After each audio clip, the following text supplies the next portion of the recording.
నమస్తే sir. And PCOD, right. PCOS అసలు అంటే ఏంటి? జనరల్‌గా చాలా చోట్ల వింటున్నాం ఇది. చాలామంది ఫ్రెండ్స్‌ని కూడా అడుగుతుంటే పీసీఓడి ప్రాబ్లమ్ అంటున్నారు, పీసీఓఎస్ అంటున్నారు.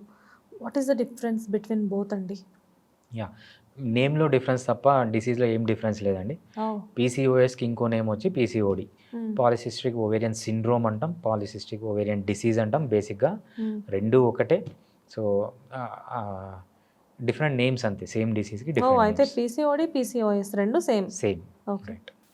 సో, జనరల్‌గా పీసీఓడి వచ్చినప్పుడు చాలామంది మెడిసిన్స్ కంటిన్యూస్‌గా వాడితేనే వాళ్ళకి పీరియడ్స్ వస్తాయి.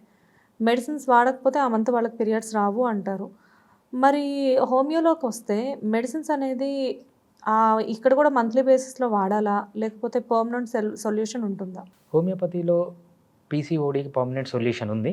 ట్రీట్మెంట్ కంటే వేరే ఇంపార్టెంట్ విషయాలు చాలా ఉన్నాయి పీసీఓడీలో. ఓకే. పీసీఓడీలో ఫస్ట్ ట్రీట్మెంట్ పక్కన పెట్టేసేయండి. ట్రీట్మెంట్ అనేది ఫైనల్ స్టెప్. హ్మ్. సో, అది అలోపతిలో ఏమేమి అడ్వాంటేజెస్ ఉన్నాయి, డిసడ్వాంటేజెస్ ఉన్నాయి, హోమియోపతిలో ఏమేమి అడ్వాంటేజెస్ ఉన్నాయి చూద్దాం. ఓకే. ఇది సెకండరీ ఈ డిసీజ్‌లో. హ్మ్. ఇక్కడ అంతకంటే ముందు మనం తెలుసుకోవాల్సిన విషయాలు చాలా ఉన్నాయి. హ్మ్. అసలు ఎందుకు వస్తుందని తెలుసుకుంటే, ఆ రిస్క్ ఫ్యాక్టర్స్ తీసేస్తే ఈ డిసీజ్ అదంతకు అదే వెళ్ళిపోతుంది. మెయిన్‌గా ఈ పీసీఓడీలో జరిగేదేంటంటే ఇన్సులిన్ రెసిస్టెన్స్ అంటాం. Insulin. Insulin resistance. Okay. Insulin resistance అంటే ఏంటంటే, మీరు కార్బోహైడ్రేట్ ఫుడ్ తీసుకుంటారు. హ్మ్. రైట్? వెంటనే ఇన్సులిన్ ప్రొడ్యూస్ అవుతుంది. హ్మ్. ప్రొడ్యూస్ అయిన వెంటనే ఈ కార్బోహైడ్రేట్ అనేది మీ సెల్స్‌లోకి వెళ్ళిపోవాలి. ఇన్సులిన్ పని ఏంటంటే కార్బోహైడ్రేట్‌ని తీసి కార్బోహైడ్రేట్‌ని గానీ, ఫ్యాట్‌ని గానీ, హ్మ్. లేకపోతే అమైనో యాసిడ్స్‌ని గానీ తీసి మీ సెల్స్‌లో, మీ బ్లడ్‌లో ఉన్న దాన్ని తీసి సెల్స్‌లో పెట్టడం. హ్మ్. దాని పని. ఇన్సులిన్ పని. ఓకే. ఇన్సులిన్ రెసిస్టెన్స్‌లో ఏమవుతుందంటే, ఇన్సులిన్ ప్రొడ్యూస్ అవుతుంది. హ్మ్. అయినా గూడా ఇవి మీ సెల్స్‌లోకి పోకుండా అట్లనే బయటనే ఉండిపోతాయి. ఓహ్! దాన్ని ఇన్సులిన్ రెసిస్టెన్స్ అంటాం. ఓకే. ఈ ఇన్సులిన్ రెసిస్టెన్స్‌కి మెయిన్ రీజన్ ఏంటంటే ఒబేసిటీ. హ్మ్. ఓకే. ఈ ఒబేసిటీకి మెయిన్ రీజన్ ఏంటంటే కార్బోహైడ్రేట్ ఫుడ్. ఓహ్! ఎక్కువ కార్బోహైడ్రేట్ ఫుడ్ తీసుకోవడం వల్లనే మీకు ఈ పీసీఓడీస్. కానీ మనం ముందు ఎపిసోడ్స్ చేసాం చాలా. ఏ ఎపిసోడ్‌లో చూసినా మీరు ఫైనల్‌గా కార్బోహైడ్రేట్స్ గురించి రైట్. హైలైట్ చేస్తున్నారు. రైట్. మనిషికి ఏ ప్రాబ్లమ్ రావడానికైనా ముందు రైట్. హైడ్రేట్సే రీజనా? రైట్. ఓకే. మనిషి మనల్ని హోమోసేపియన్ అంటారు. హ్మ్. మన సైంటిఫిక్ నేమ్. ఓకే. రైట్. ఈ హోమోసేపియన్ అనే మన కోతుల నుంచి మనుషులొచ్చారంటారు గదా! హ్మ్. కోతుల నుంచి మనిషి ఎప్పుడొచ్చాడు అంటే 3,50,000 సంవత్సరాలయింది ఇప్పటికి. 3,50,000 సంవత్సరాల ముందు మనిషి అనేవాడు ఫార్మ్ అయ్యాడు. హోమోసేపియన్. హ్మ్. 3,50,000 సంవత్సరాల నుంచి మొన్న 10,000 సంవత్సరాల ముందు వరకు అంటే 3,40,000 సంవత్సరాల వరకు మనిషి అనేవాడు నోమాడిక్ హంటర్. అంటే మగవాళ్ళందరూ పోయి హంటింగ్ చేసుకొని వచ్చేవాళ్ళు. హ్మ్. ఆడవాళ్ళు ఇంటి చుట్టుపక్కల ఉన్న కొన్ని ఆకుకూరలో, కాయగూరలో తీసుకొనొచ్చి అన్నీ కలిపి వండుకొని తినేవాళ్ళు. ఓకే. మనకు అగ్రికల్చర్ స్టార్ట్ అయింది 10,000 సంవత్సరాల నుంచే. అంటే హ్మ్. మనిషి ఈ కార్బోహైడ్రేట్ పైన డిపెండ్ అయింది లాస్ట్ 10,000 ఇయర్స్ నుంచే.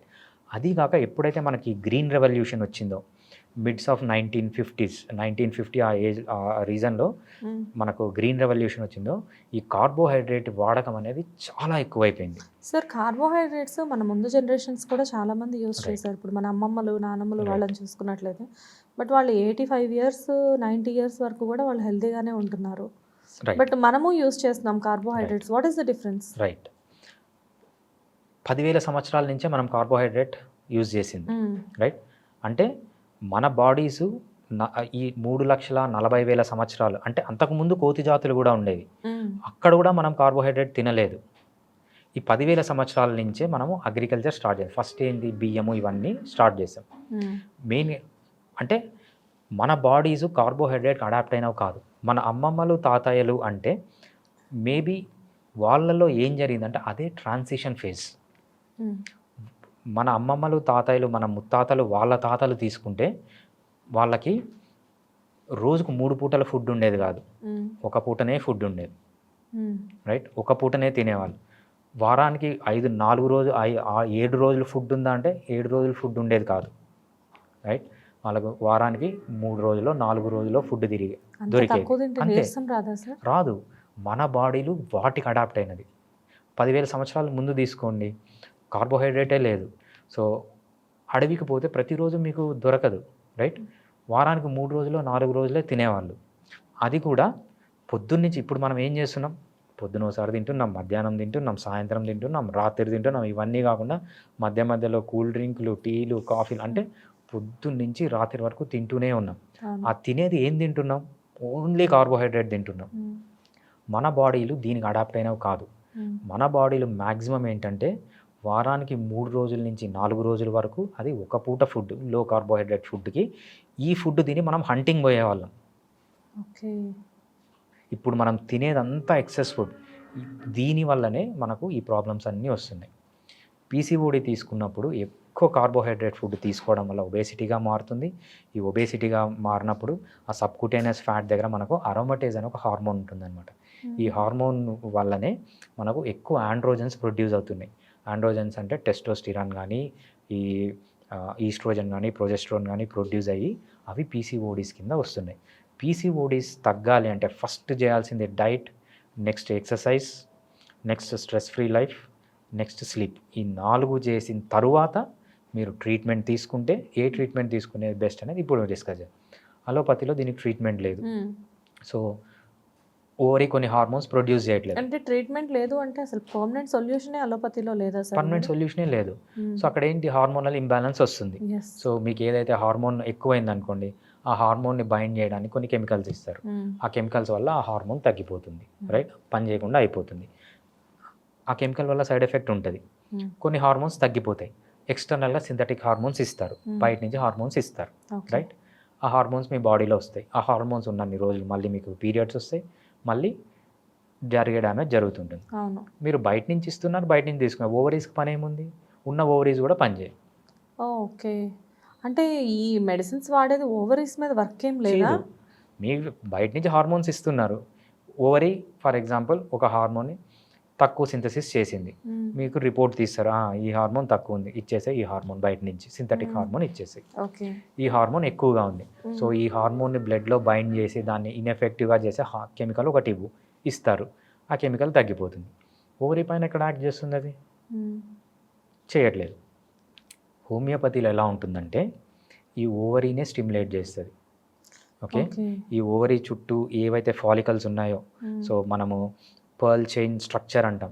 సో ఇవన్నీ రావడానికి ఫాలికులర్ stimulating hormones, hormonal imbalance.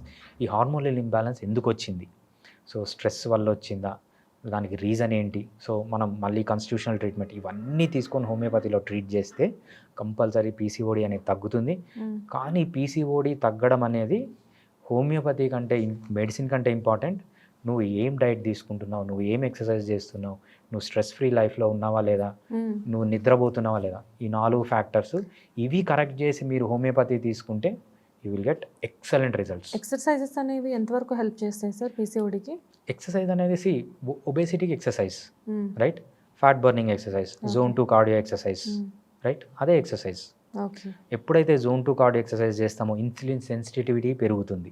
So మీ కార్బోహైడ్రేట్ పైన కాకుండా మీ బాడీని, పీసీఓడి, థైరాయిడ్, డయాబెటిక్ దేనికైనా కానీ జోన్ 2 అనేది, జోన్ 2 మీరు సింపుల్ గుర్తుపెట్టుకోండి. మీరు కన్నా డైట్ కన్నా ఫిక్స్ చేస్తే లెస్ దాన్ 50 grams కన్నా కార్బోహైడ్రేట్ మీరు తీసుకుంటే మీకున్న 95% డిసీజెస్ తగ్గుతాయి.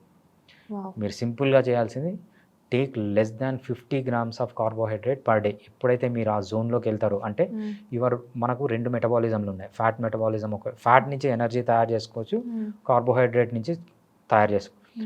మన బాడీస్ ఫ్యాట్ నుంచి ఎనర్జీ తయారు చేసుకోవడానికి డిజైన్ అయినవి. దాన్ని మనం ఏం చేస్తున్నాం, ఇప్పుడు ఇష్టం వచ్చినట్టు కార్బోహైడ్రేట్ తిని దాన్ని మనం కార్బోహైడ్రేట్గా మారుస్తున్నాం. ఎప్పుడైతే కార్బోహైడ్రేట్ పైన మీ బాడీ రన్ అవుతాయో మీకు రాని డిసీజ్ అంటూ లేదు. దాన్ని స్లోగా మీరు ఫ్యాట్ మెటబాలిజం పైన కన్వర్ట్ చేస్తే సో మీకు 95% ఆఫ్ ది డిసీజెస్ పోతాయి. సో ఇప్పుడు కార్బ్స్ ఎంత తీసుకోవాలంటారు పర్ డే అయితే? Less than 50 grams per day. It will not అంటే డే మొత్తంలో కలిపి, డే మొత్తంలో కలిసి less than 50 grams. Less than 50 grams. 50 grams. Okay. So మిగతా రిమైనింగ్ అంతా వెజిటేబుల్స్, ఫ్రూట్స్ ఇలాంటివి తీసుకోవచ్చు. ఫ్రూట్స్ అనేది మళ్ళీ దట్స్ ఎ డిఫరెంట్ టాపిక్. దేంట్లో కార్బోహైడ్రేట్ ఉంటుంది, దేంట్లో ఉండదు, దేంట్లో ఎంత ఉంటుంది అనేది డిఫరెంట్ టాపిక్. ఫ్రూట్స్ అన్నారు, fruit is full of carbohydrate. వెజిటేబుల్స్లో కార్బోహైడ్రేట్ తక్కువ ఉన్న వెజిటేబుల్స్ ఉన్నాయి, కార్బోహైడ్రేట్ ఎక్కువ ఉన్న వెజిటేబుల్స్. లీఫీ వెజిటేబుల్స్ ఉన్నాయి అనుకోండి, కార్బోహైడ్రేట్ అనేది 5% మాత్రమే ఉంటుంది. మీరు ఏ ఫుడ్ తీసుకున్నా మినిమం 5% కార్బోహైడ్రేట్ దాంట్లో ఆల్రెడీ ఉంటుంది. పొటాటో తీసుకున్నారనుకోండి మ్మ్. ఎక్కువ కార్బోహైడ్రేట్ ఉంటుంది. మ్మ్. క్యారెట్ తీసుకున్నారనుకోండి ఎక్కువ కార్బోహైడ్రేట్ ఉంటుంది. తర్వాత పింక్ కలర్లో ఉంటుంది బీట్రూట్ మ్మ్. ఎక్కువ కార్బోహైడ్రేట్ ఉంటుంది. ఏమన్నా రూట్స్ తీసుకున్నారంటే ఎక్కువ కార్బోహైడ్రేట్ ఉంటుంది. దుంపలు ఏవైనా కానీ. దుంపలు ఏమన్నా ఎక్కువ కార్బోహైడ్రేట్ ఉంటుంది. మ్మ్. రైస్ కానీ రాగి కానీ జొన్నలు జొన్నలు, సద్దలు మిల్లెట్స్ కూడా. మిల్లెట్స్ కొర్రలు ఇవన్నీ ఏం డిఫరెన్స్ లేదు. ఇవన్నిట్లో 70% పైనే 65 to 70% కార్బోహైడ్రేట్ ఉంటుంది. దీంట్లో ఏం డిఫరెన్స్ లేదు. సో ఇవన్నీ తక్కువ చేయాలి. మీరు మెయిన్గా తీసుకోవాల్సింది ఆకుకూరలు తీసుకోండి, కాయగూరలు తీసుకోండి, మంచిగా నట్స్ తీసుకోండి, నాన్ వెజ్ బాగా తీసుకోండి.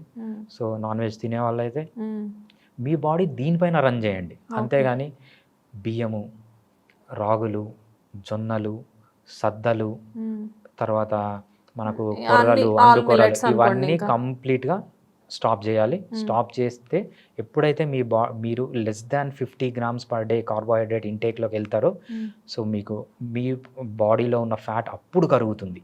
ఓకే. అప్పుడు మీ బాడీ కార్బోహైడ్రేట్ని వదిలేసి ఫ్యాట్ని యూజ్ చేసుకొని ఎనర్జీ ప్రొడ్యూస్ చేసి మీరు సన్నగా అవ్వడానికి అప్పుడు ఛాన్స్ ఉంటుంది. తప్పితే మీరు ఈ చాలామంది అడ్వర్టైజ్మెంట్లో మీ ఇష్టం వచ్చింది తినండి కానీ మా మెడిసిన్ వాడండి తగ్గుతుంది. ఎంత రాంగ్ అడ్వర్టైజ్మెంట్ అంటే అది అంత రాంగ్ అడ్వర్టైజ్మెంట్. అలా మన బాడీ జరగదు. సో మెయిన్గా you have to run your body on fat. You have to produce energy through fat, not through carbohydrate. అది జరిగేంత వరకు మీరు సన్నగా car. Thank you sir. Thanks అండి.